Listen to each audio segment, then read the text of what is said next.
All right.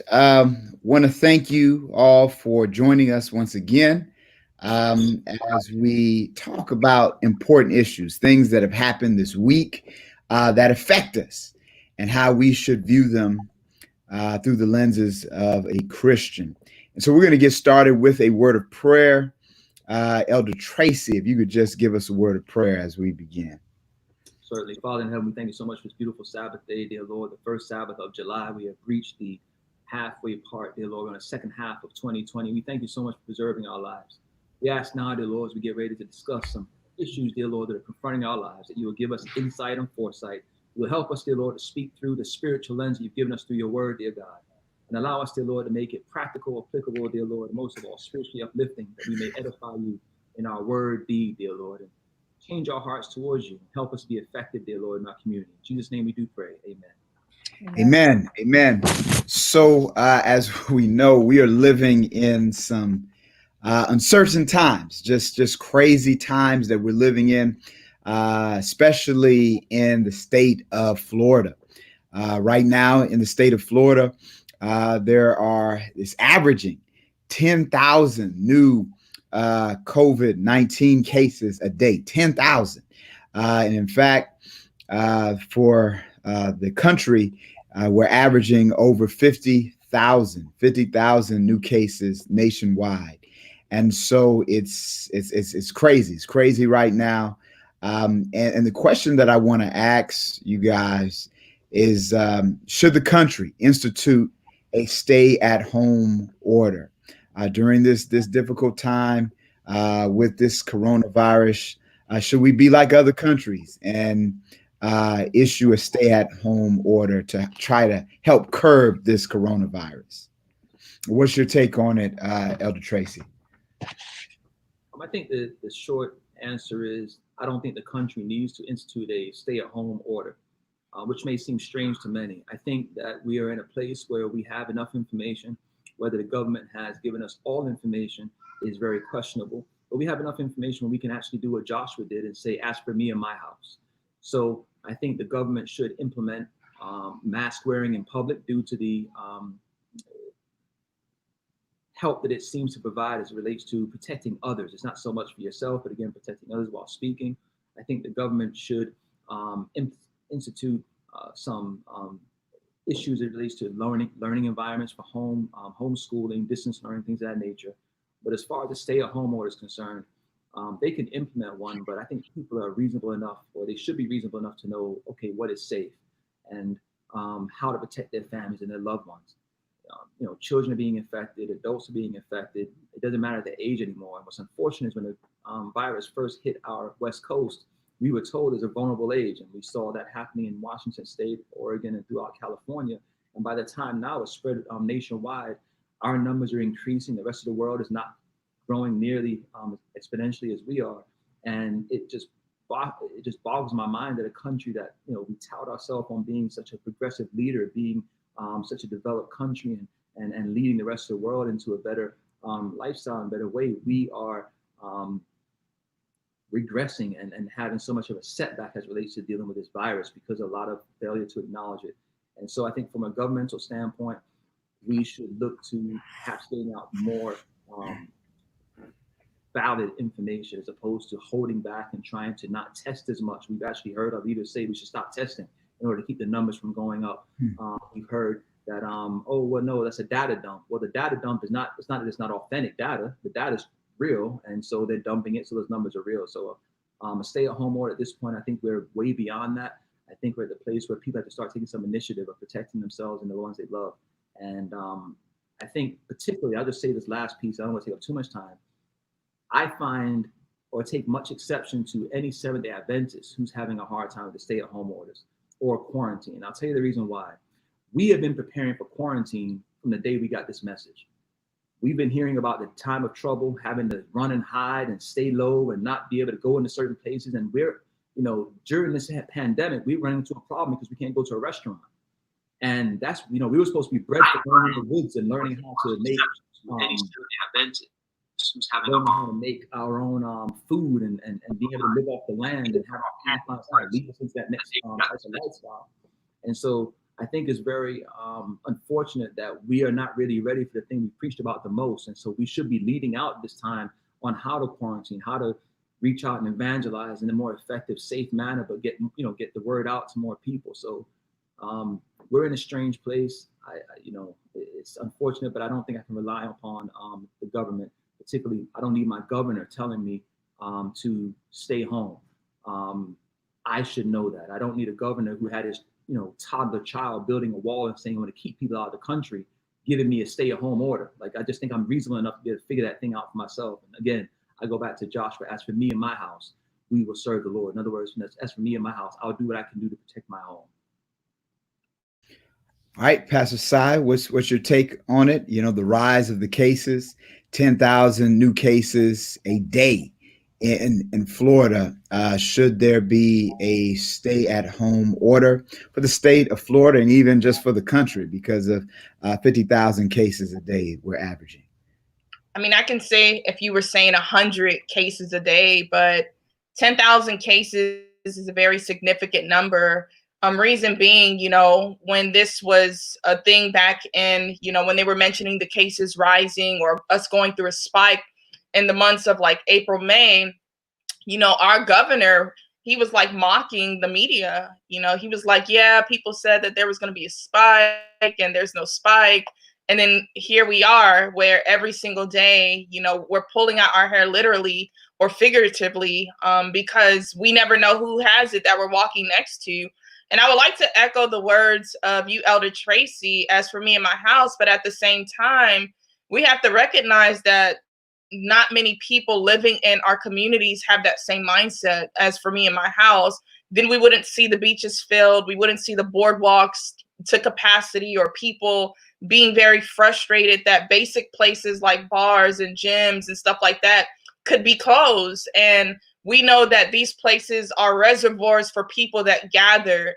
There are emails that, someone sent me about how, at work now they're clamping down on gatherings and having food because, they're fearful of people gathering together. And I say all of that to say, we could look at the other, steps that the other countries have taken, like China and like Italy, in different parts of the world, South Korea. And South Korea is praised for being one of the first countries that went on lockdown and, they shut down their whole country. And they are a country that we don't really hear about much spikes that have happened as a result of their shutdown. So part of me wants to say, if it's effective to allow people to just stay healthy, just because people are not adhering to the advisory. Just in Dade County, they're putting a curfew from 10 p.m. to 6 a.m. Why do we have to be on curfew if everyone, are head of their households and they can be mature adults and just stay home? But it's because people are not adhering to the basic things. But then on the other hand, when we think in terms of people not being able to work and not being able to make income and for their family, that's another factor. But I ultimately value that people's safety. We should take that into consideration. And we've left it to the powers that be, our city mayors, our governor, and here we are. So, just common sense, stay home, only go to places like the grocery store if you need to. If you have to go to the hospital, for whatever reason, or urgent care, do that. Use telehealth, but stay home as much as possible to keep those numbers down. Yeah, this is definitely uncertain times. It's a tough call. It's really a tough call, as we know. I think it's 40 million Americans are unemployed, and of course, if another stay-at-home order was actually mandated, because it really wasn't instituted in our country, but it would definitely wreck our economy. But I don't know how we deal with this. I mean, how can we curb this rise of COVID cases? This is just, I don't know what else to do. I mean, because you have one side of the country, or should I say maybe an fraction, that believes that this is a serious thing. You have one side of the country that thinks that it's just like a cold. It's it's fake news. You have some individuals who just don't care. And it's really a difficult time, difficult season. And but the key is to anybody who's watching that you just need to practice social distancing. You need to wear masks. You need to be safe. Looking at the news is interesting. I believe it was in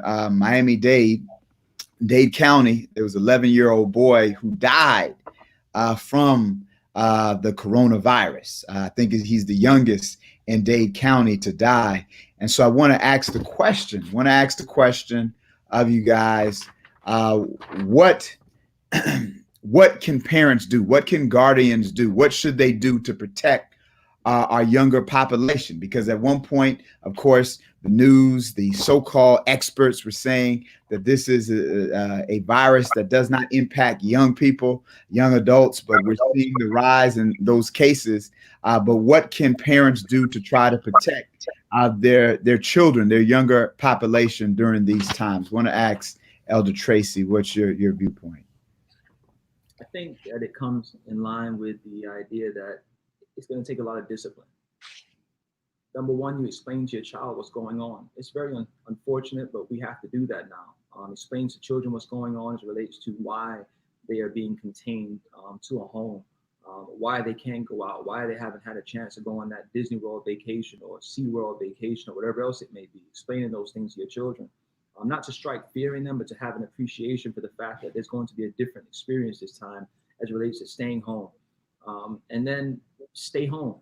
You know, many stores are doing curbside pickup. You can place orders online. A lot of individuals were able to do that. A lot of stores are accommodating grocery stores. They're bringing groceries out. They're putting in your trunk for you. There are opportunities to be able to do that. Other places where people don't have those options available, put a mask on. Wear gloves. If you wear gloves, don't think that it's a substitute for washing your hands or touch your face. Try not to bring your children to the store with you as much as possible. Don't have them exposed when you go out. And the last thing I'll say is just take into account when the superintendent, they're taking votes in different school districts. I know Broward had a big protest, I think it was last week or this week, and other school districts are taking different votes to consider whether they should reopen school, what type of school we should look into having for the schedule for the upcoming fall semester. Being a part of that discussion, voicing your thoughts. It's not easy to have a child. The last quarter of this year, we saw parents having to do distance learning and taking their children home and doing homework and trying to walk through and navigate that system. And again, it brought people into, wee hours of the night every day trying to do that and try and govern a home and also find a way to feed your family. So it's not easy at all. But I think we have to consider all of those things. We haven't truly, as you point out, Pastor, we have not had a mandated stay-at-home order. That's been the problem. We've been too concerned with the economy from day one. That's the problem. And so what we're doing is we're putting lives up against money. And so the financial aspect of it is, well, if I can continue to make money and tout myself as having a great economy, I can get reelected. But you take all these millions of dollars, billions of dollars, and you give it to these corporations. Meanwhile, the people, the boots on the ground, the feet on the ground, they're hungry, they're starving. People who work in restaurants, hospitality type of jobs, individuals who rely on going somewhere to earn an income, construction workers, landscaping, all those different areas where you have to actually go out and work, and you put a stay-at-home order. Take some of that money, redistribute some of that from Boeing, airlines, and the other multi-billion-dollar companies you gave money to help allegedly, fund their payroll. Give it to some of those individuals so they can stay home, be comfortable, actually having something to eat, and then they can actually take care of their children and safeguard. But people are throwing parties still. There was one individual had a surprise birthday party. 18 people left infected with COVID. One individual ended up on life support, and the other individual was in a hospital as well, husband and wife. Again, there's a surprise party that they threw and kind of had people there. You also have situations where you see children in the neighborhood playing with other children because everyone believes they have this visual method of diagnosing COVID-19. And you just can't. You can't determine if someone's asymptomatic, if they've just been exposed to the virus and you're coming in contact with them. So I just think that there's more methods that can be taken by parents or guardians to actually have discipline enough to institute that. I just think sometimes people can't, they don't want to sit still. They can't sit still. I'm not sure what happened. They had to literally shut the beaches down this weekend to keep people away from the beaches. Like, you know, there's corona. You know, the numbers are spiking daily. Every day, the numbers are just going. They're breaking records, but you still have to shut the beaches down. And that was my point earlier. It's not that I don't think we should actually have some methods or measures in place. It's just that people become enraged when you put those things in place, and they end up doing or resisting that because they believe, like you said, fake news, bad code, wherever it may be. And it's just unfortunate, very unfortunate. All right, all right. Pastor Sai, what's your take? Well, my heart goes out to that family that lost their 11-year-old child. I'm pretty sure they did it with everything within their power, you know, to try to protect their child from the COVID-19. But here we are. We see that this is something that children are susceptible to when we think in terms of, you know, the students being on summer vacation, and many leaders, administrators have to make tough decisions about opening schools back up in, you know, the fall. We have to be mindful that a lot of our schools are reservoirs for germs. And, you know, I think in terms of, my goddaughter, you know, time and time again, you know, she goes to daycare, and more often than her parents would like, you know, she's homesick and stuff like that. So it's, you know, taking those precautions to not only protect the teacher, but what about the students? You know, how is this playing on their mental psyche? I'm pretty confident. I hope parents are telling their children the basics of hand washing, you know, with soap and water, or, you know, just proper hygiene from day to day. You know, just explaining to their children, you know, the importance of social distancing. And when they are visiting and acquainted with relatives and maybe people within the community, at the same time, we have to be mindful. You have to kind of think for the family that lives next to you or the children that you're sending to school, because maybe someone is not teaching my child, or, you know, teaching children. I say my child, I don't have children, but I have children that look to me like a mother, right? You know, about the safety of just being protected. So in essence, you have to teach the children how to protect themselves and even be mindful. Okay, what if Billy doesn't wash their hands, or what if Katie doesn't do XYZ? They have to stay protected, wear their masks, you know, maybe pack some gloves. So yeah, my heart really does go out to the families and to those parents that have to really kind of hone down and say, hey, this is where we're at, and school just may look different for us in the fall. So these are important conversations. Definitely, definitely, definitely. And so we need to err on the side of caution. I like what Pastor Lamont recommended. You know, natural remedies, garlic, onion, lemons. That's what my wife is doing. Ginger, Yeah, turmeric. ginger. Praise the Lord, because of these masks and social distancing. A lot of you guys can't smell my breath. I always have garlic breath because my wife is always making me and the kids have all these natural remedies. But these are things that we need to do and be safe, because even young people, young adults are catching this virus. Very, very uncertain times that we are living in. But one of the things that is happening now, of course, we see the sports world wants to make money again and start back up their leagues. And you see MLB, the PGA, NBA, and even NFL. They're trying their best to start back up the leagues. And what's happening is that a lot of these players are contracting the coronavirus. And so I don't know, should these sports leagues, the NBA, the NFL, the MLB, start back up the sports league? Because, of course, you know, when they start this, they're going to try their best, maybe to try to have fans in the stadium. Maybe if they start this, the leagues back, it will be maybe a bad message to the country. What is your take on it? Should these sports leagues start back up? Would this be good for the country? Would this be bad for the country? Would this send the wrong message? What's your take, Elder Tracy? One of the things we've heard time and time again is that, you know, we got to get our country back up and running again, get back to normal again, get back up running and get back to normal again. I think one of the problems we often have is it's not normal. We're just not in a normal time.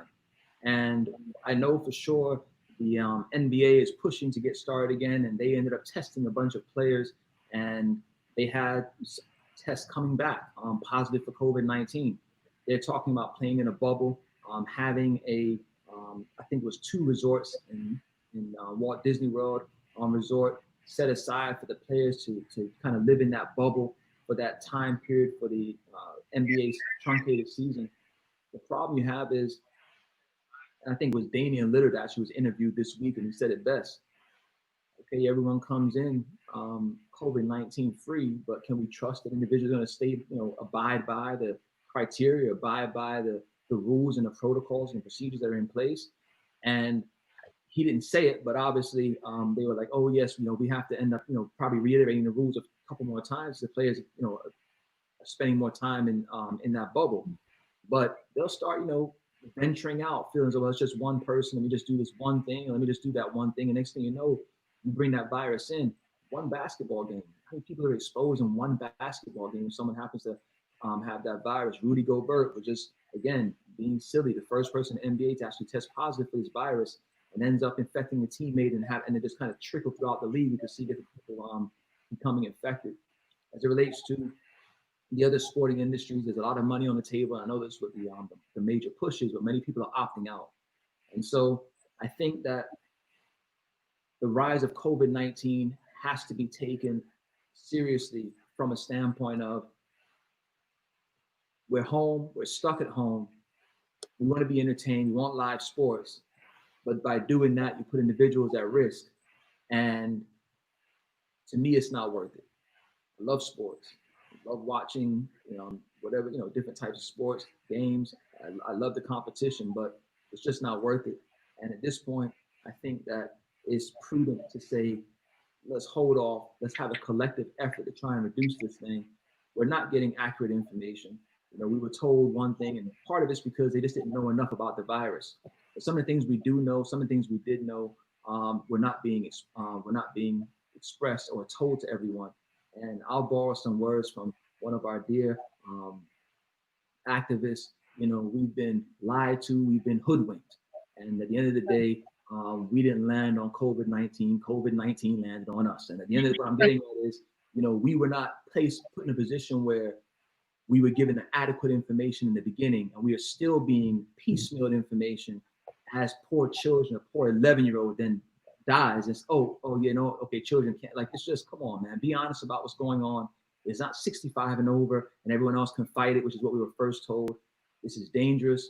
And not until one of these individuals contracted in the major sports in this leagues, one of these major sports leagues, they actually contracted and have a fatal outcome. I think that's when you'll see a different response. And I just don't think that that's fair to anyone. There are lingering effects from COVID-19 they're not discussing. People are getting strokes. People are having their blood altered from that point forward. They have clotting issues. There's issues affecting your lungs after this thing passes through your body after 2 weeks. Not just a 2-week sickness and you're done. There are some lingering effects. They haven't studied enough. They don't know enough. I think it's just a little bit reckless to expose people to that type of risk, knowing there's going to be that many people contained in a certain area. All right. Pastor Sai, what's your take?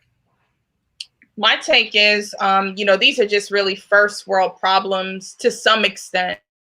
And I'll explain that just now. We're at a crossroads where, yes, we do want to be entertained, as Elder Tracy so eloquently said, but at the same time, I saw a comment and I agree, there are people that, this is their livelihood. I remember pastoring in a district and, it was a district where it had sports teams. And, this young person, now they're an adult now, but that was their full-time job, working at, one of the stadiums. And I looked and, I saw and I said, if baseball season is your only livelihood, then, my heart really went out to that person, just because baseball season happens from the spring into the fall. And my thoughts were, as just a young adult, so, what do we do for the winter and at the beginning of spring just before that season begins. So, you know, when we think in terms of that, we want to entertain people. Yes, we need people to get this engine moving, but at the same time, is it at the risk? Is it at the risk of mothers and fathers, sisters and brothers going out there serving people in our community to infect, possibly infect people that they're serving each and every day? You know, and, you know, my heart can't stomach that. Yes, I love sports. You know, I would love to see, you know, the Warriors crowned, although they're not in the playoffs this year, crowned another championship, but not at the expense where, you know, a loved one's friends are going to be sick. And I have to think about these players are going back home to their families. So, you know, these are some big decisions that have to be made. That, you know, living in this first world in America, you know, we're very privileged to, you know, kind of demand that and say, hey, we want our sports back. But when we start thinking about the lives, the casualties that could be possibly lost at the expense of just being entertained 4 hours out the night, I mean, come on. You know, it probably starts at 7 and maybe ends at midnight. So we've gotten our fill on a Tuesday, Thursday. But then what happens to the people who have to go and check into the ER the next day when they feel those symptoms, or they feel them, they may be asymptomatic and they feel them 14 days later? You know, are we, you know, and are we thinking that way, you know, of the people that have to suffer with these decisions at the low end? Because the players, most of them have their contracts. I get it. We hear the commentators saying, yeah, you know, they need to make money. They can use their influence to, you know, to really set awareness of what's happening in our country. I'm looking at social media and I see very few professional athletes saying a lot or saying anything about what's happening. I mean, when things happen in the moment, I see some things, but the reality is, why wait to get a paycheck or when the season starts to make ruckus by wearing a uniform? Actions speak louder than words. The season's not open yet. You know, why can't we see something now? Or not why can't we see something now, but I would love to see something now and not just when the season starts. So my heart is always for the people and protecting them, although I'm saddened that this may impact jobs. But it's like that, you know, man, if you do it, good. If you don't, good. You know, you're in that crossroad. Right. Thank you for that. Thank you for that. And so I guess now this conversation may take a turn and maybe heighten our emotions. In the news, of course, this week we heard of a incident where a white woman with her husband pulled a gun out on a 15-year-old African American girl with her mother, and of course there was video of this in Detroit. And seeing this incident happen, of course, because of a heated debate. What are your views? What are your views? What are your initial thoughts when you saw this video or read this story? Want to ask Elder Tracy. Well, I think we are well on our way to hearing many more of these type of stories. We have empowered this type of behavior. We have endorsed this type of behavior. We have called upon this type of behavior when we say, let's make it how it used to be. There's nothing short of that.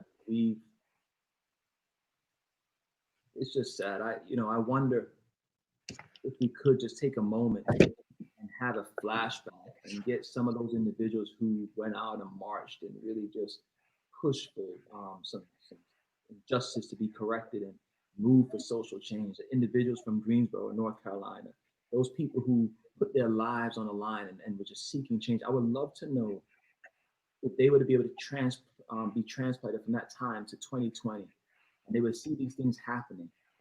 If they would just say, we waste our time. Like, what's going on? What could we have done differently to stop what's happening now? Because we are reverting back to a time that is actually worse than where we were some years ago. Now, granted, I'm not suggesting that people's views and opinions have changed. What I'm simply saying is that acting out or the carrying out of certain ideology is more endorsed now than it has been in the last, I'll say, 20 years or so, 25 years. And I find it to be very peculiar and very strange. Um, Homeowners, just private citizens, I feel as though, you know what, I have the power to go ahead and not just assault with a deadly weapon, but just, kill you. And the results of that will actually work in my favor.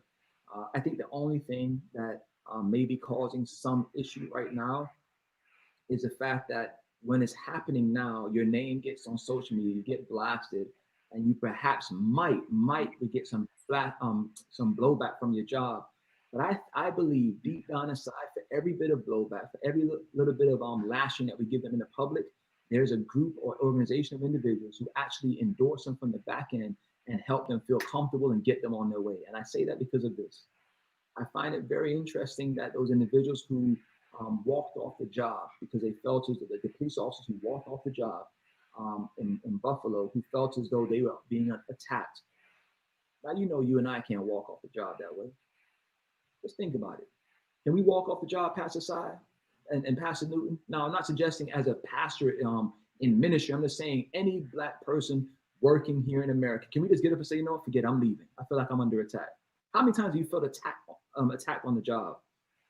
But I believe that they know they can walk off the job and they can secure some other employment, whether it be with a private security agency, catch my drift, but someone's going to take care of them wherever they may go. And just so happened that it was our state, Florida, and boy, it's rough living here, our state who in Brevard County offered them jobs, offered those individual jobs. So what I'm getting at is there is this call for injustice to stop, but at the same time, there are organizations, there are individuals, there are corporations, and our government that is backing this type of behavior and giving people the assurance and the backing that they need. They can continue to do this without having any real repercussions, and they can preserve their heritage.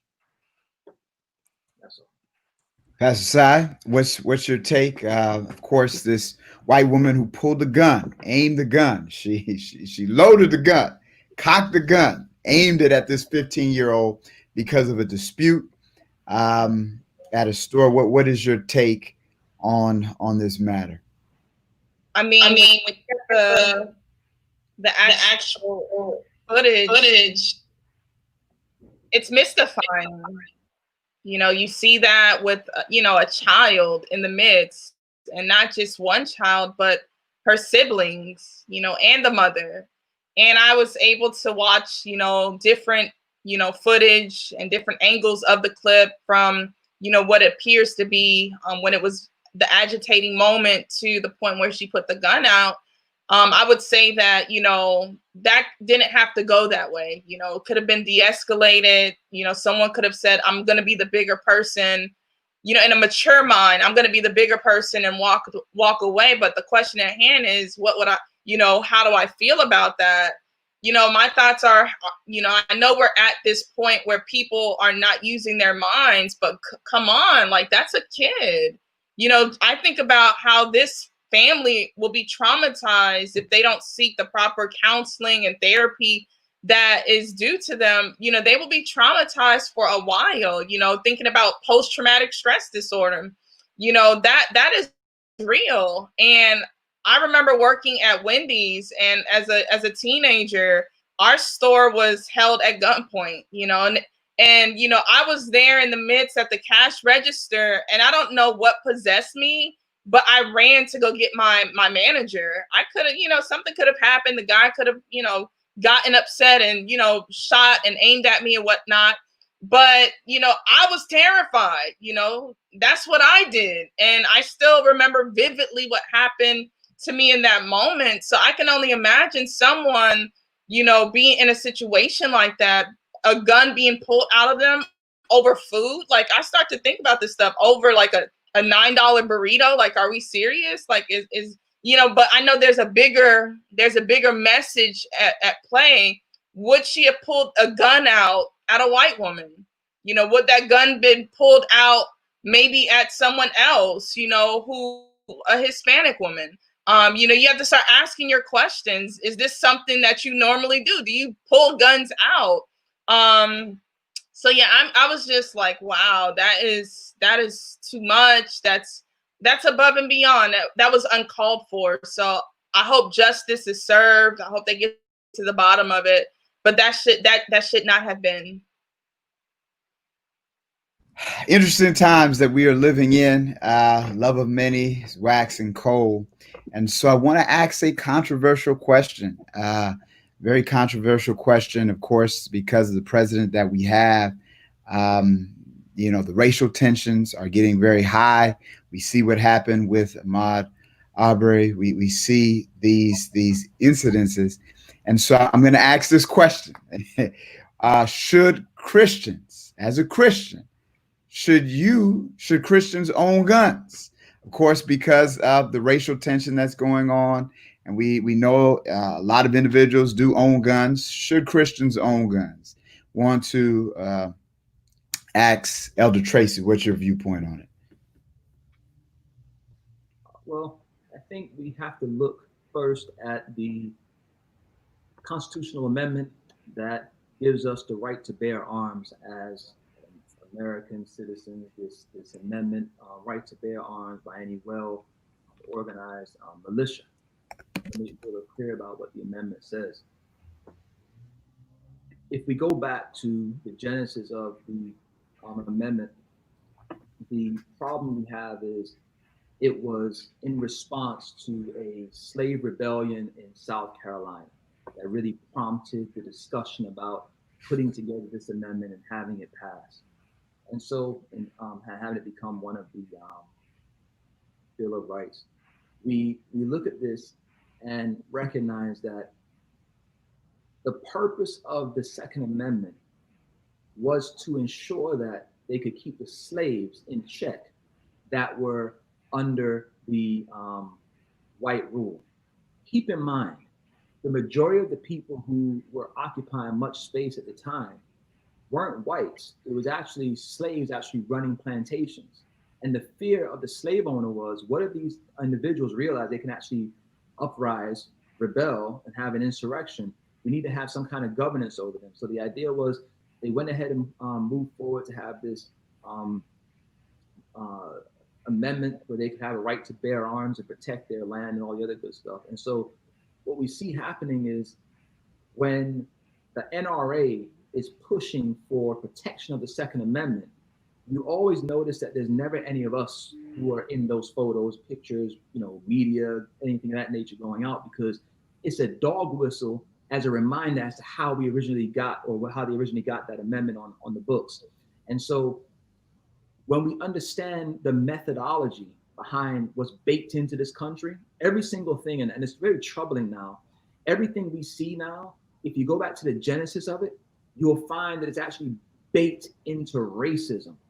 There's some correlation, some link back into some racial motivation, some idea of supremacy over another race is baked into that. And so when we examine where that amendment came from, and then moving forward, I heard one person say it was actually a comedian, but he actually said it best. He said, if you really want to trouble the waters in America, if you really want to disrupt this idea of whether we should have guns and whether we should, every Black person should go out and apply for a concealed weapons permit. He said, once we apply for a concealed weapons permit, just get the piece of paper, literally just get the permit. He said, see how quickly things are changing in this country as it relates to the Second Amendment. And so the idea is, it was not written for us. And that's why Tulsa, Oklahoma, the rally that was going on, and there were several groups, individuals, Black individuals who got up and said, we're going to go out and have peaceful protests with our open carries.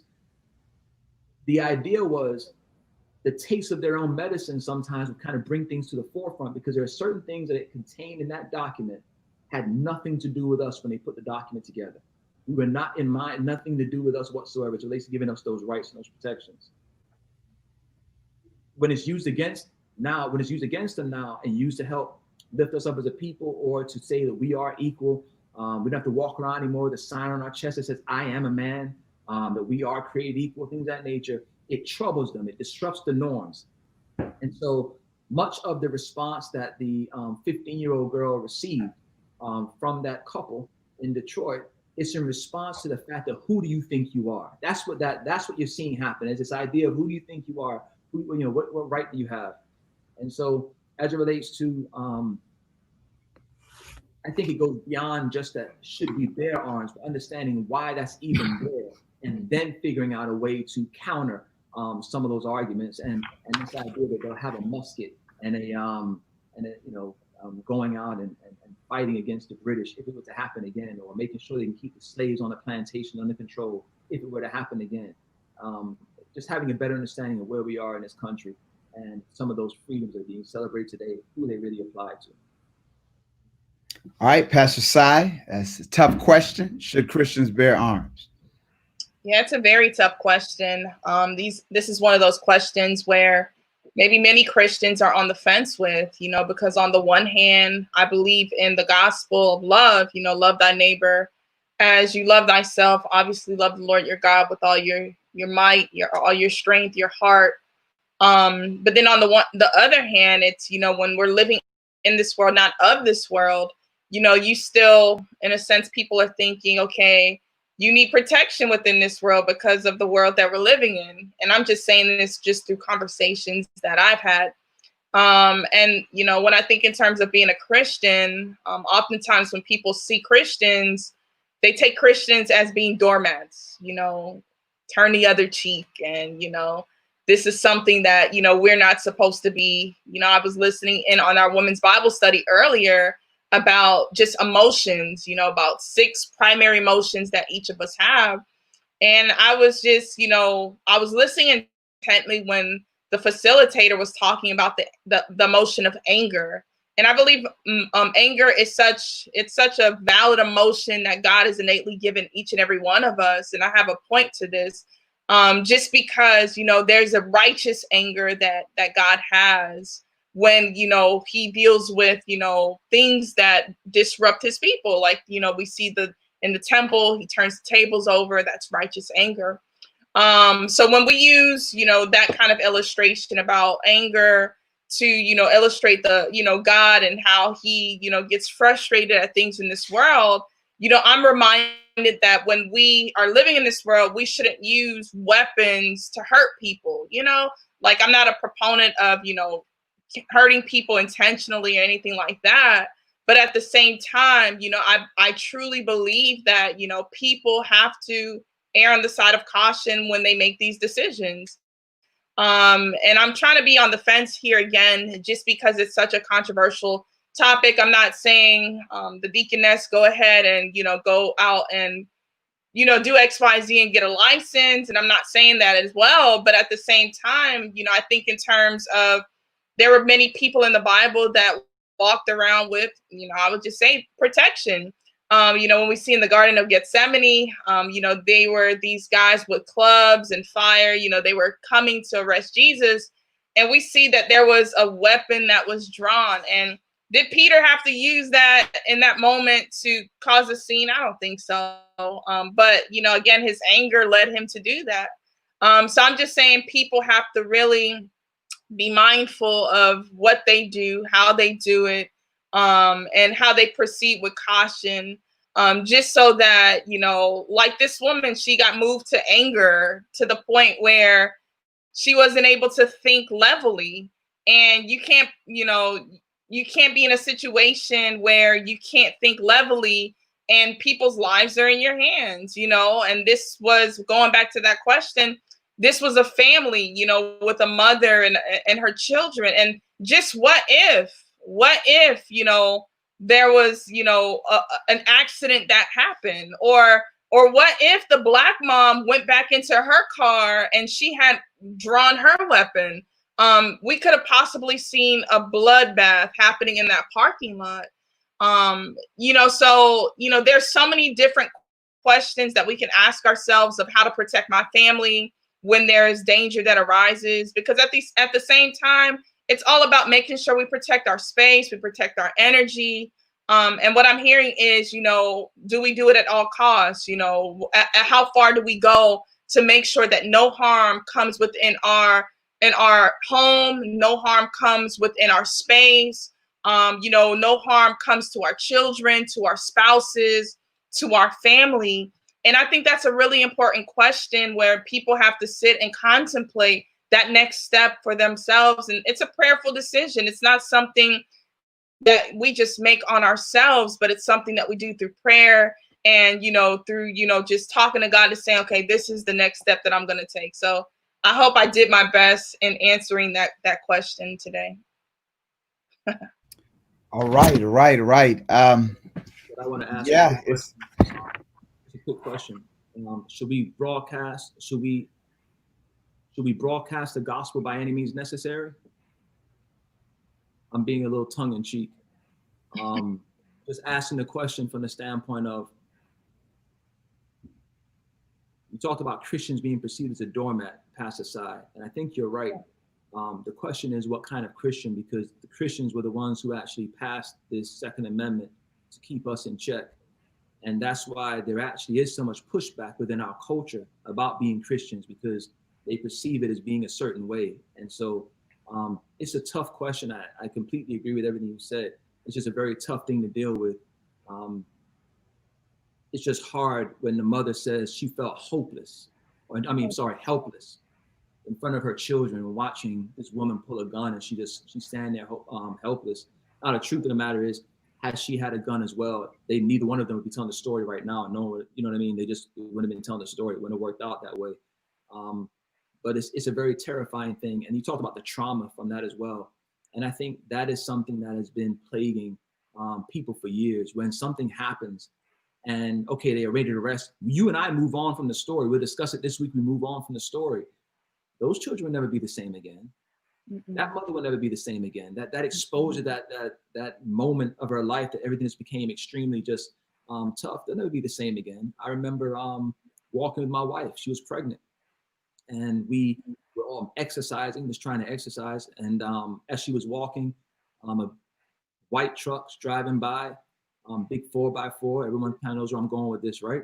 And this is 2014. All of a sudden, we just hear somebody on a megaphone. You're going to bring another one of those in the world? Mm-hmm. We're exercising. Like, I don't even have ID on me. Like, I literally have just not even a wallet, nothing. And this person's saying this, and I'm walking next to my wife. And in that moment, I'm saying to myself,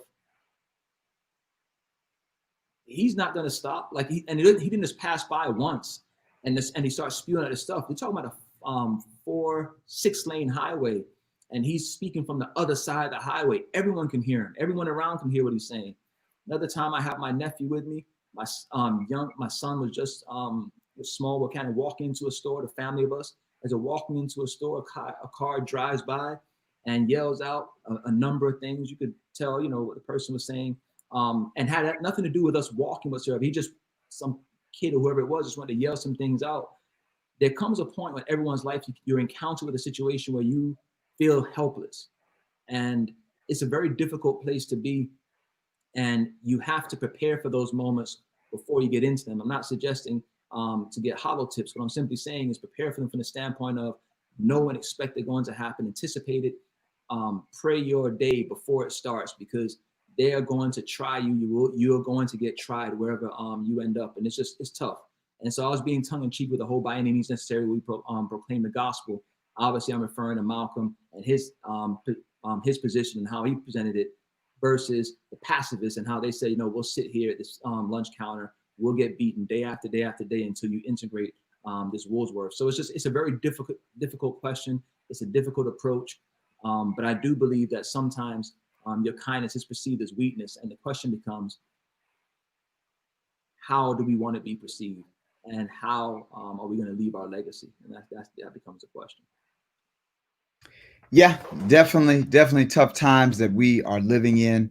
I think it was last week in North Carolina, there were 3 police officers that were caught on tape, just spewing all types of racist hatred. And they were glorifying and saying that they hope that a race war starts because they're going to take out as many African Americans as they can. Of course, they didn't say African Americans; they used the N word, and it really seems like right now this country, because of the leadership, is on pace for a race war. I don't know. It's on pace for a race war, and I don't know what are you guys' opinion to it. That if Trump gets back in, I think that we're going to have issues. I think if he doesn't get back in, I think there are going to be issues. Do you believe that this country is going to have a race war in the foreseeable future? Pastor Sai, what's your take? I mean, we're at the tip of, or I wouldn't even say at the tip right now. I think we're inching closer and closer each and every day. When I think in terms of, for example, Cavan, his name, the gentleman who killed, I'm having a brain fart right now, the officer from Minnesota, right?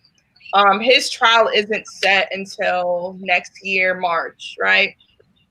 And I say that's strategic just because, how much more can we endure during these days right now? We're dealing with COVID. We're still waiting for Breonna Taylor, her killers to be arrested. There's still a lot that's happening within our society. We're not marching as much. I mean, there's still some marches that are out there, but let's something else happen that is very major. There are a lot of things that are happening, that are still major. But each time we see it gets worse and worse. Like, this time it's not only we highlighted the woman who pulled the gun, but it was her partner as well that pulled the gun. That just happened to, people in a parking lot at Chipotle. But what happens to the young people that are walking to the candy store in Georgia and in Georgia, and they get a gun pulled on them, by a group of men? What happens when, you're in Virginia and something pops off? So each day we inch closer and closer to that. November is, although distant away, we're in this third quarter, and, there's some reports that are out there. Okay, Trump may get back in, or, they're pouring money into a super PAC for Joe Biden from, the Bush term. They're pouring in some money in this. So many people are on the edge of their seat because some are saying, okay, if Trump gets back in, this is what we see. If Joe Biden gets back in, this is what we see. And it's like, all we can do is just sit and wait and say, okay, how can I prepare myself for the unexpected? Because we know it's coming. We know November will be here, God willing, if we see that. But how can I prepare my family, my community, my people for what is to come? I don't even know what is to come. But all I know is I need to be able to prepare that in case some race war does happen, if that is, what we're thinking that may come to be, then, I want to make sure that my home is protected at all costs so that we won't be laying casualties of whatever war that may be coming upon us. All right. All right. Thank you for that. It's interesting. I was looking at the news just yesterday afternoon, and I didn't even know the story of Sam Cooke, the musical artist, and of course what happened, why he wrote the song "A Change Is Going to Come." It's very, very interesting that of course he had issues with being mistreated racially, and so he wrote this song, "A Change Is Going to Come." And then, of course, he died at a young age, at 33 years old, and of course they ruled it a homicide, and still we really don't know why he got shot or killed. When you look at Billie Holiday, another Black artist, she wrote a song, "Strange Fruit," in the 30s, basically talking about lynching. And she died a very mysterious death. They said that, of course, the police they handcuffed her to her hospital bedroom, wouldn't let any medical professionals in there, and she died mysteriously. And so when you go down the history and you hear some of these musical artists, Black artists who've also always had issues with the police and wrote songs about the police. Now there's a big push right now. There's a big push right now for for us to defund the police, And I want to know, what is your belief? Where do you stand? Should we defund the police? Should we? Should we? And if we do that, where will the monies go? And so I want to ask Elder Tracy, what is your take on it? Well, I think one of the things we've seen in the media is when we use the word defund the police, they're taking that and misconstruing what the ultimate meaning behind that is. Defunding the police does not mean get rid of the police departments. Now, there are some individuals who love to get rid of the police departments and figure they can self-police. But that's not what the overall message is that's coming out from many of the legislative bodies who are pushing, and also some of those boots on the ground that are pushing for this as well. The idea is originally, and this is just, it'd be too much to get into right now, but originally when police departments were set up, the idea was they were set up in a way in order to try and contain and sterilize Black communities. And so when you consider I talked about the Second Amendment, how that came to light. They talk about slave patrol is something that was alive and well in America. That's where you start getting your police organizations in place. And it was about trying to manage and police, or I shouldn't say manage, cage in and police Black people. And so much of the funding that we've seen, looking at the Reagan years, where you start seeing the war on drugs that was being pushed by his wife, the psychic. You start seeing some of the war on drugs in the 80s, and what were they pushing behind? They're really pushing behind the stuff that the CIA got and dumped in the Black communities, crack. And so as you start looking at, I said that out loud, right? Okay. And you start looking at those communities that were impacted by crack cocaine and looking at the type of policing that went into place. The idea was put a heavy police presence in those communities. And if you look at the disproportionate nature of the people who actually live in certain communities and look at how many people are actually getting stopped by police, who are getting ticketed, who are getting arrested, the numbers don't make sense. They're just off. And so looking at other communities similarly situated, you don't see that type of influence from the police. And so the idea is take some of the funds that are being pushed into policing, correctional, private institutionalizing of prisons, and using those funds actually redirected into education and into some other programs to help at-risk areas that you cause to be at risk to now actually flourish in learning, education, and some other cultural areas, taking those funds and distributing them. So that has actually happened. I think New York passed a bill to do so. I think California's working on something in the same vein.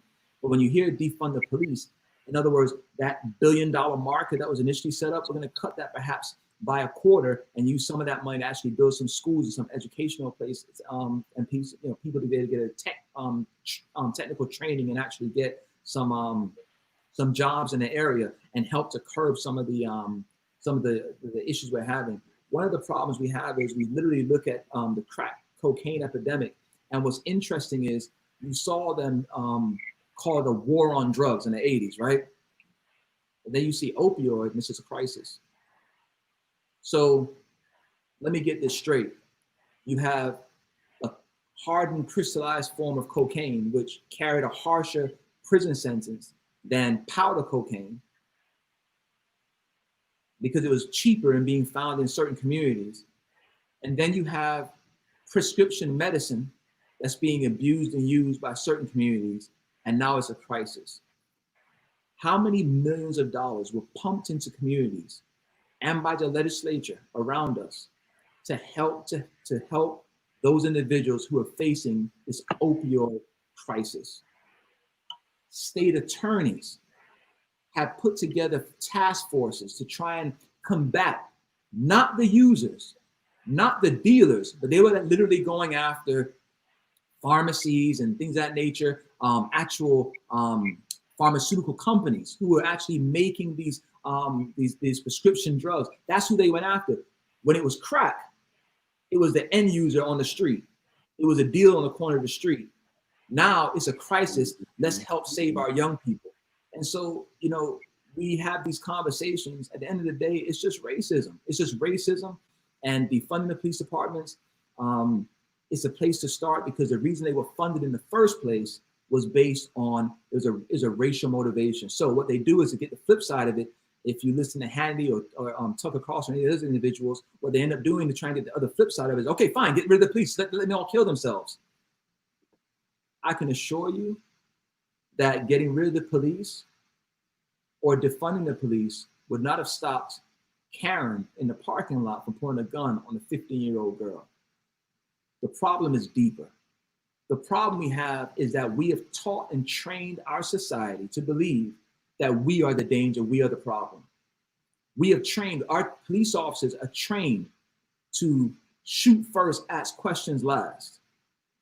Like, why are we there? Why is that happening? Why aren't they there to protect and serve? They talk about their brother at Wendy's. Why wasn't he offered a ride home? Why was he just say, you know what? How about this? How about you just leave your car here? We'll call your sister, get all those things, like protect and serve. That has been forgotten, in large part because what we saw happen in the Rodney King in 1992 was coming out of this era that the police chief, they had taught their department to go out and beat them. And literally they have recordings of them saying, oh yeah, I beat this one real good. They had recordings of them talking about how they beat Rodney King, how they wanted to, how it was, they got, they were able to get X amount of hits in on this one, and how this many, and this is actually the baddest, the worst beating they had given out in the last week or however long it was. This is what was taught by the LAPD police department. This is why a lot of the music that we had, and this is unfortunate, and I'll just say this, a lot of individuals will say to themselves, why is the church having these discussions? Why are we even discussing this right now? Well, let me just share with you this one thing. It was in middle school. And Pastor, if I don't have license to continue, just go ahead and hit mute for me, please, and I'll stop. I want to stay within the purview. It was in middle school that I first heard a group called NWA. It was in high school when I first got my LA Kings hat. It was the first time I heard a Black person speaking out against injustices in my lifetime. I didn't hear it in church. I didn't hear it in school. I didn't hear it on television. No one was saying anything. But it was the first time I heard someone speaking out. Now, when they spoke out against it, I listened. They were talking about the police department. And it wasn't until 92 when we saw this beating take place that we realized that's what they were talking about. They actually spoke about it before it happened because they were living it, they experienced it. And so I think we have a huge disservice when we believe that social issues have no place in the church. At the end of the day, if you don't tell us, the rocks will cry out. Or in this case, NWA will cry out. Or in this case, I mean, literally, Public Enemy was saying, they were saying things. I remember watching a Donahue show and looking at a man speak to an audience full of white people and explaining the problems we're having in America. You're talking about back in the 80s. You're literally almost 40 years ago. And we're dealing with the same exact issues from that Donahue show from 1985. 35 years have passed and we have the exact same issues that he was discussing with Donahue back then. And the only reason why we are still here is because we failed to have a real conversation. We failed to educate ourselves, and we have run amok of what we knew or should have known and did not pass on to the next generation. And unfortunately, it's permeated our church to the fact where we're not just living it outside, but living it inside. Our very church, we're living it inside of our church. And that's why people can get up and say all kind of manner of strange things against us, and we can't respond to it. That's why 3ABN doesn't, they won't apologize. Apologize for what? You don't even know what you're talking about. In their mind, we don't have enough information, we don't have enough history. But here's my only thing I'll say, and I'm going to stop here because I'll keep going and it'll get me muted. When 3ABN set up an urban channel, I thought to myself, wow, that's a progressive step to set up an urban channel, right? For other listeners, and it seemed on its face to be a progressive step. But when you consider it, why does you need an urban channel? Why can't it just be 3ABN with Black people on there as well? Why can't you have programming that speaks to our needs on your main channel? Why does it have to be a separate channel? And so at the end of the day, we keep doing this thing where, okay, here, you have that over there, be fine. You have BET, we'll keep our MT. Like, it's just this idea that there's a separate America within America. there's no bringing together. And so I'm going back to defunding the police department. The police department's literally put in place, and the most money goes to those areas where they're trying to keep us at bay. And the police department, they are told, they're given marching orders. It may not be explicit, but it's extremely implicit, and it's so implicitly lined within the way they police that it comes out in situations with Chauvin, situations with Breonna Taylor, in situations over and over again. You continually see this mindset where we have to keep them under control and keep their numbers down. Who's it sound like to you? Isn't that Egypt with the Hebrews?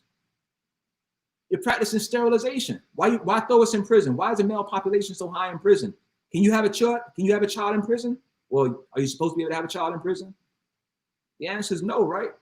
It's modern day sterilization, same type of mentality to try and keep certain individuals at bay. And so I think we just need to start having a real conversation what the funding means, as opposed to making it seem as though we want to get rid of the police. We don't want to get rid of the police. We want to make sure that the funds that are coming into other communities are coming into our communities as well, so we can receive the resources necessary to educate our children, and not us have a bunch of F schools, but we can have A schools in those communities as well, and other things as well. All right, Pastor Sai, what's your take? Man, that was really rich information, Elder Tracy. My take is, again, I echo those words of, when we defund the police, it's not saying we don't want police, but it's putting the money in the right place. My passion is education. And some time ago, I did some research, for a class that I took, and the research was centered around how to, create a program for mental health and to take it into a community. So I was doing some on my own community, the Black community, and I did it for Liberty City.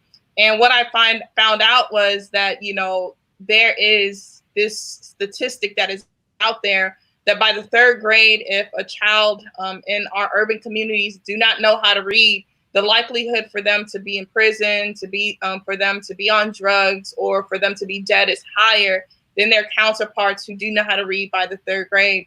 And that kind of stat, it really appalled me. I was kind of shocked because, I believe that reading is the fundamental building block for education and for everyone throughout the world. And when I think in terms of how, we have put so much funds into the police departments and policing, Black people, so on and so forth, how much, and how much more of that money have we used in a productive way, not counterproductive way, but a productive way to really help and to lay a foundation for just students, period, but also those that are in the Black and brown communities. For example, when standardized testing was put into play, many people have done research to show that the standardized testing, there was a lot of biases in the standardized testing, where our young Black and brown communities and children in those communities took these tests, it put them at a far disadvantage than their white counterparts. And, if we're talking about defunding the police, then let's put these monies where it matters the most, into not just our schools, buildings, but into the curriculum, where we are not just teaching to pass a Florida Rights. That's what it was when I was in school, or the FCAT, or I don't know what it is nowadays. I forget the name of it. But, a lot of kids, when I've gone into the school systems and I've done mentorship and stuff like that, many of them are lagging behind, at their grade level. For example, if I'm mentoring a group of people in 9th grade, they are lagging behind even in middle school down to elementary school levels.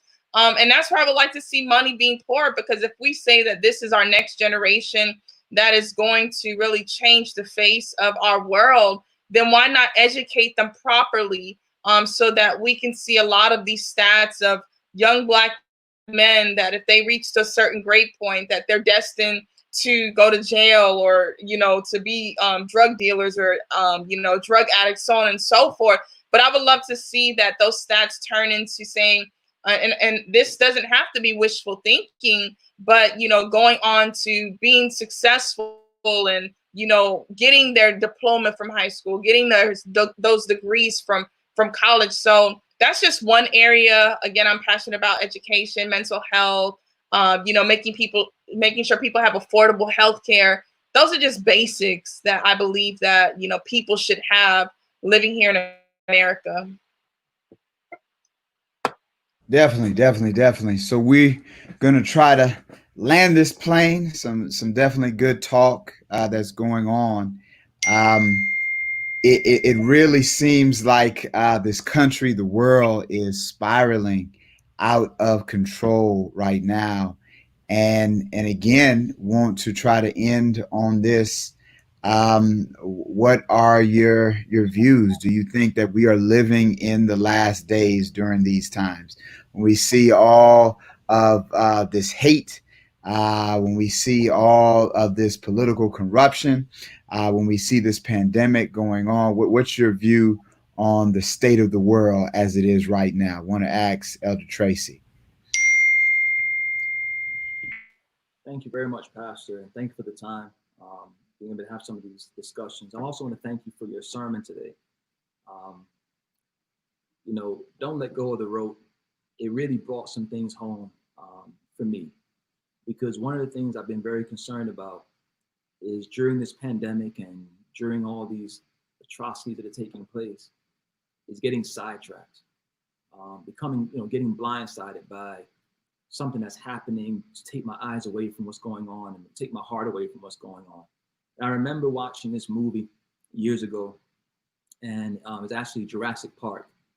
And I bring up a lot of instances of things that have absolutely nothing to do with the 66 books that we study for our salvation, but I use them because I start seeing things through a spiritual lens.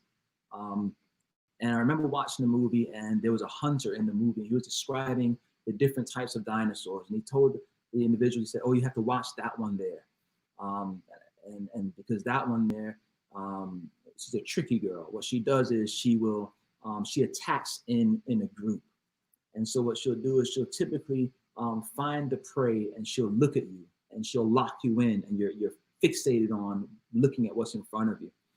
And he said at that time, what ends up happening is you're going to be attacked from the side. And so the whole movie goes on. I remember that. I'm like, man, that's deep. They just kind of lock you in. And I remember thinking about, playing basketball, and you're dribbling. They always tell you, watch the midsection. Don't watch the eyes. Watch the midsection. You can't fake the midsection. And so I remember dribbling and thinking about, you got to make sure, see if you can get people to look in your eyes. And oftentimes when I'm playing basketball, I would talk to people. I would try and talk to them to get them to look up and look in my eyes. And so watching the movie, and it gets to the end of the movie past the side, and right there at the end of the movie, it's just classic that everything goes haywire. Someone stole some embryo eggs, and now the whole place, the Jurassic Park, has gone awry. The hunter is trying to hunt and get the dinosaurs to get back in their cages, right? He he engages the same dinosaur he talked about that you have to watch, and it's very tricky. And when he engages the dinosaur, he sees the dinosaur. She's staring at him. He's staring back. He has his gun. He's looking. And he stops and he says, "You clever girl." And right in that moment, boom, he gets attacked from the side and dies. We are facing some things that seem as though they're so blatant, they're so clear that we can just figure it all out. Pandemic, boom, watching, okay, I figured this all out. Here's what's going on with the pandemic. You watch the news and they inundate you with it. They pour it in. Then we hear about people being killed and being murdered in the street. And we see these videos and it keeps pouring in. I mean, literally, if you stay on social media or stay online, you will see a story daily about some type of a situation with an Amy and a bird watcher, or a situation with a Karen or people that are pulling guns of individuals protesting past their house, whatever. You'll find something. There's something out there. The young girl in Minnesota who was lit on fire while driving, stopping at I think it was a stoplight. They threw lighter fluid on her and threw a match on her and literally burned her face and her neck to the drive off. This is not something that happened back in the 70s. This happened last month in June of this year. And so when you see all these things going on, don't get distracted to the point where we forget what the devil's trying to do. We are living in the last days, and I believe it now more than ever before. And the reason I say that is because it's almost like, and you're scared to ask the question, what else is there? What else is there? Like we're seeing like everything, but what else? And granted, there's more, but how much more can this world take? And I thank God in Matthew chapter 24, he says, for the elect's sake, he'll cut the days short. He'll cut that time short, that time of trouble, because this is tough. It's heavy, man. It's psychologically heavy. Every single day you get up, if you have to leave your home, you are concerned about how do you cover yourself up? How do you protect yourself going to a grocery store to try and get milk, or going to work to try and earn some money to get some milk? You're concerned about how you're going to conduct yourself, because the moment you step out of your house, you have no idea. The moment you pick your mail up from the mailbox, you have no idea if something there can cause a problem. So last days for sure. Don't let go of the rope, certainly. Because as the children of Israel were traveling through the wilderness, God said, look, they could have made the trip quicker. But man, they would have seen war and their hearts would have failed them. Ended up having to take a longer trip. And we oftentimes see in the Bible where it says, you have not been this way before. You haven't been here before. Hold on to the rope. And I'm telling you, with all my heart, I'm praying we hold on to the rope. Because if we let go now, it's not just a matter of, oh no, let go now. It's going to be terrible for us. Terrible. And on top of that, miss out on seeing Jesus in peace. Like, it's not about being afraid of hell, but the one who kept us this long, like, up to this point, let go now, don't let go. And so at the end of the day, I know it's the last days. I'm going to close and just say, I was watching, and don't judge me, I was watching Bambi. And so Bambi, the father was trying, I think it was part 2, actually, Bambi 2. That's how deep I was into it. But the father was trying to teach Bambi how to be observant. And the father said, you look, you listen, you feel. And someone was like, well, I don't hear anything. He said, no, stay still. I could feel it in my hooves. What do you mean? He said, when the deer sense trouble or danger, they start to run. And I could feel the earth moving in my hooves. And I know there's danger or they need me. All I'm going to say is this. I can feel it in my hooves. But I thank God that I serve a Savior who's already on the way to rescue us from this danger. So we're not left without a Savior. We're not left without someone who's going to save us. But it's definitely the last days. Very sobering message today.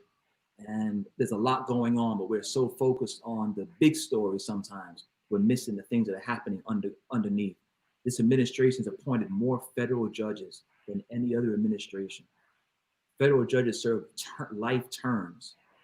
They make law that when they rule, that's it. It's not it. Like, that's it. That's the law. That's it. They're allegedly supposed to interpret the law. But we've seen the last few weeks, the Supreme Court is doing what? They're making law. They're legislating from the bench. And so when you start seeing things like that happen and certain alliances being made, our redemption draweth nigh. And so I find comfort in the fact that my Bible tells me these things would happen. But remember, Daniel became sick when he saw our day. He became sick, connected with God, brought into slavery, living under all types of different administrations and rules and eras of idolatry. But when he saw our day, he became sick.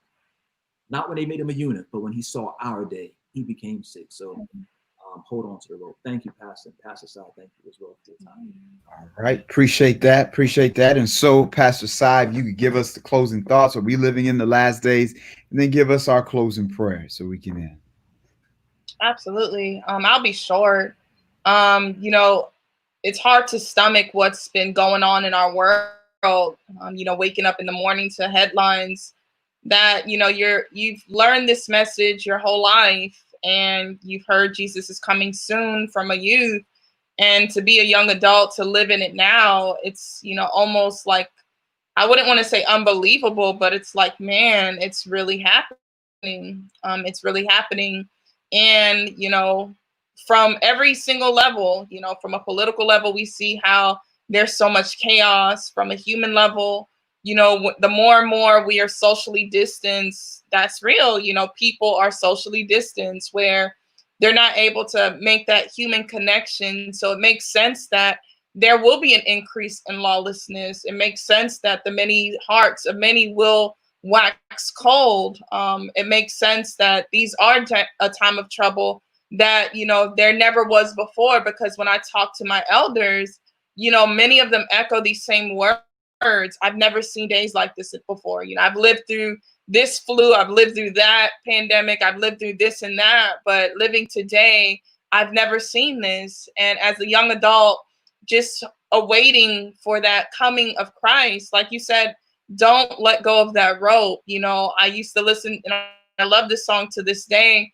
You know, from the hymn book, turn your eyes upon Jesus, look full in his wonderful face, and the things of this world will grow strangely dim. And that's a true fact. Like, you know, these things are just temporary. The big things that matter the most is what's to come. And we cannot lose focus of who Christ is and what he has done and where he's trying to take us. And in Revelation chapter 12, it tells us to beware of the devil, for he knows that his time is short, and his time is so short that, you know, it says even the elect, you know, some of them will fall because, you know, it's so much pressure. So let's keep holding on to Christ in these latter days. You know, let's protect our families, let's keep people prayed up.